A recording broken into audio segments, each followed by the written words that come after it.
Hi guys, magandang umaga sa inyo lahat. Early Wednesday morning na po na yon, April 12, 2023. At umpisahan natin ating latest update. Ito na po ang pinaka-latest sa namuong bagyong si Amang.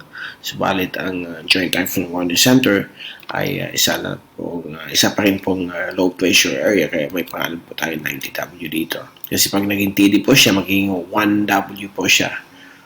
Okay, so ito po ang ating Tagalog version. Pinaglilingkod sa inyo ng Typhoon 2000 in partnership with College Foundation, Typhoon Preparedness Center, Aboitiz Power, Bank of the Philippine Islands, at Avenue Plaza Hotel.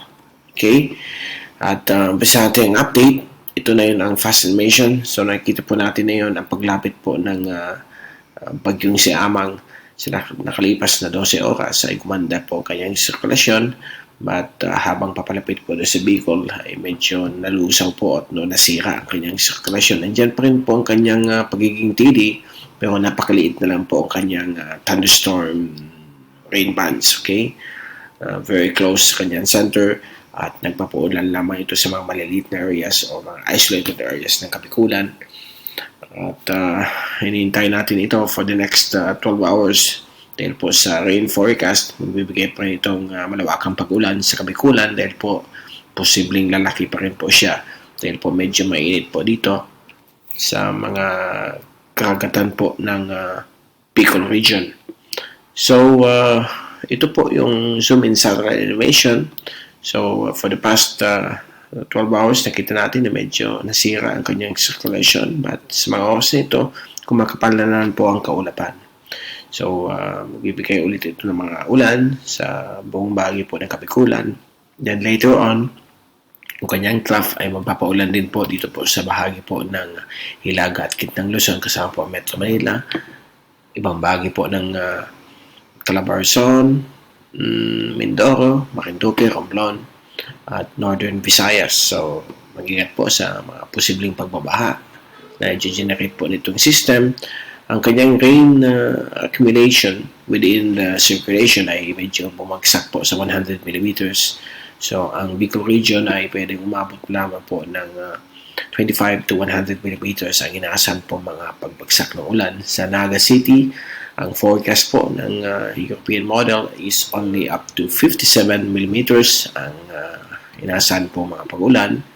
At mamaya papakita natin ang pinaka-latest weather station report ng ating station.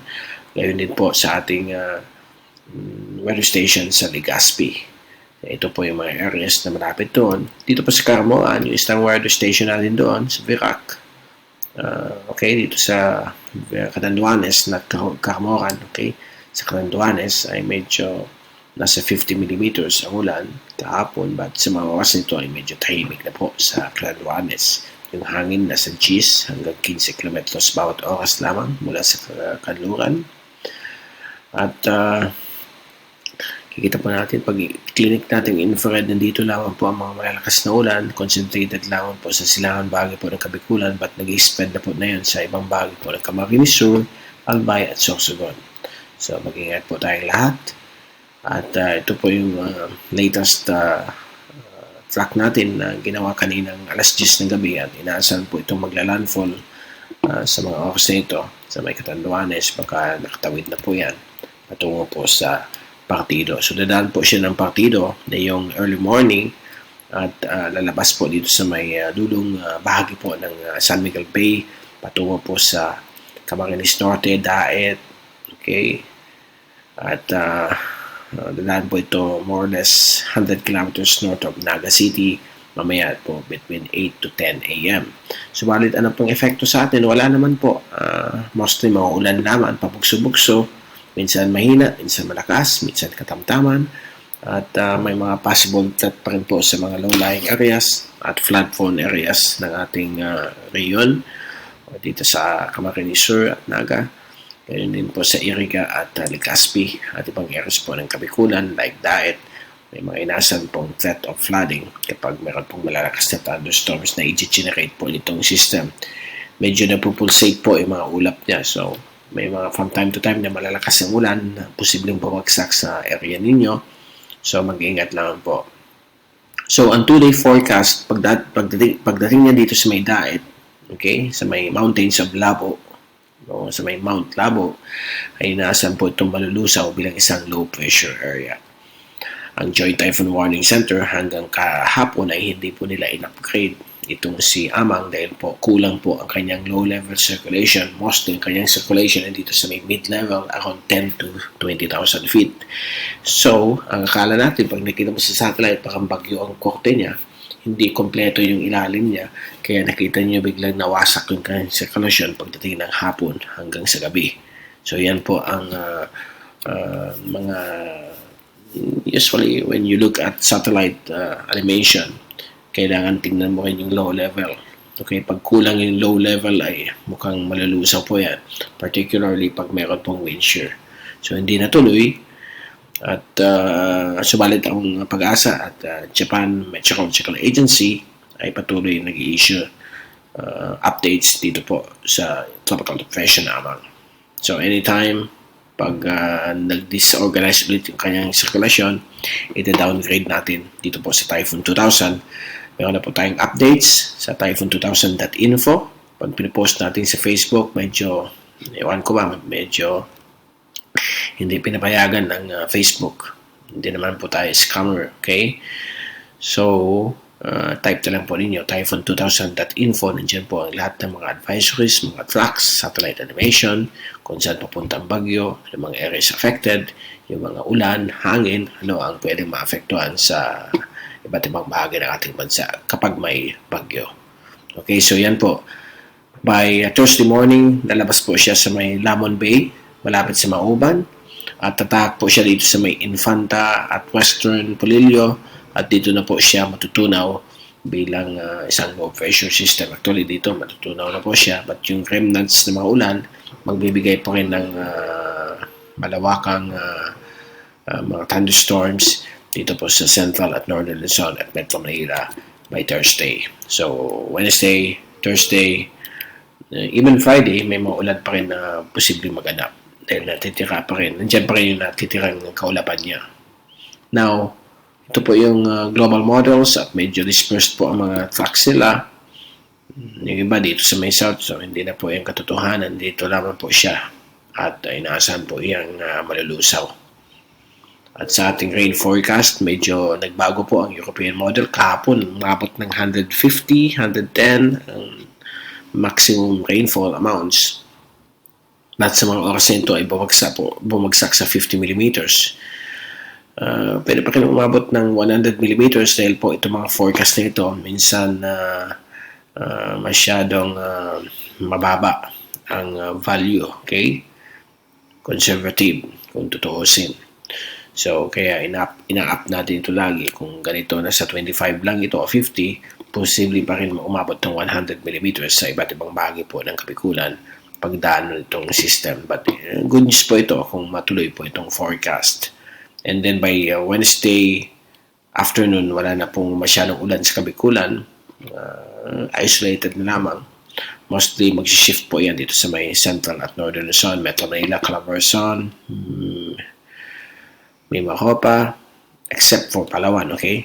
So, Mindoro, Marinduque at Romblon, may mga malalakas na ulan po dyan. Mga thunderstorms generated po ng extension or trough mula kay Amang. So, siguro by Wednesday afternoon o mamayang hapon o gabi, baka malulusaw po siya bilang LPA, lalo na po sa Thursday. Halos wala na pong kaulapan. At Thursday evening, magbibigay pa rin mga ulan sa Central Luzon, kasama po Metro Manila, ibang portion sa Calabarzon. Friday, completely gone na po si 90W or si Amang. Subalit, pag Biyernes ng hapon, nandiyan pa rin mga konting ulan na lamang po sa Luzon, mga local thunderstorms, dala ng natitirang kaulapan o remnants ni Amang kapag matuloy po dito.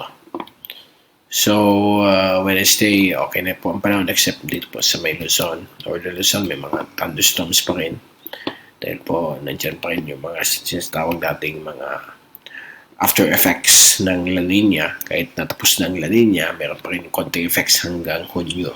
So, kahit hot dry season tayo, paminsan-minsan may mga thunderstorms tayong makakanasan.